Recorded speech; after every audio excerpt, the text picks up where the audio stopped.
நண்பர்கள் அனைவருக்கும் வணக்கங்க. நம்ம வீடியோவில் பார்க்கக்கூடிய மாடு பார்த்திங்கன்னா தலையீத்து சினை மாடுங்க. நல்ல ஒரு ஹெச்அப்பில் நல்ல ஒரு குவாலிட்டியான மாடுங்க. நிறை மாதம் சினையாக இருக்குதுங்க. இன்னுமே கன்று போடுறதுக்கு அதிகபட்சமாக ஒரு 10 நாள் பக்கமாக டைம் எடுத்துக்குங்க.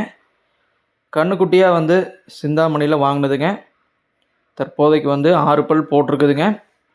கன்று போடுறதுக்கு இன்னொரு 10 நாள் டைம் இருக்குதுங்க. தலையீத்துலேயே நல்ல கறவைத்தன் எதிர்பார்க்கக்கூடிய மாடுங்க. நல்ல ஒரு ஹெவி சைஸான மாடுங்க. ஒரு ஹெச்அப்பில் நல்ல ஒரு ப்ரீடு குவாலிட்டி இருக்கக்கூடிய மாடுன்னு சொல்லாங்க. சுழியெல்லாம் தெளிவாக இருக்குதுங்க. சுழி சுத்தமான மாடு தாங்க. மாடு பாருங்கள், நல்ல ஒரு ஹைட் அண்ட் வெயிட்டாக இருக்குதுங்க. நல்ல ஒரு காம்பமைப்பு கொண்ட மாடுங்க. விற்பனைக்காக இருக்கக்கூடிய இடம் பார்த்திங்கன்னா புதுக்கோட்டை மாவட்டம், புதுக்கோட்டை டவுன், கார்டேட் ஆஃபீஸ் அருகாமையில் விற்பனைக்காக இருக்குதுங்க. மாட்டுக்காரரோட கான்டாக்ட் நம்பர் வீடியோலேயே கொடுத்துருக்குறேங்க. டிரான்ஸ்போர்ட் ஃபெசிலிட்டி மாட்டுக்கார தரப்புலேருந்தே சேஃபாக பண்ணி கொடுப்பாங்க. மாடோட விற்பனை விலை 90,000 சொல்லியிருக்கிறாங்க. ஃபிக்ஸட் ரேட் கிடையாதுங்க. விருப்பப்படக்கூடிய நண்பர்கள் கான்டாக்ட் பண்ணி பேசி வாங்கிக்கங்க. மேலும் இது போன்ற கால்நடைகளோட விற்பனை பதிவுக்கு தவறாமல் நம்ம சேனலை சப்ஸ்கிரைப் பண்ணிக்கங்க. நன்றி, வணக்கம்.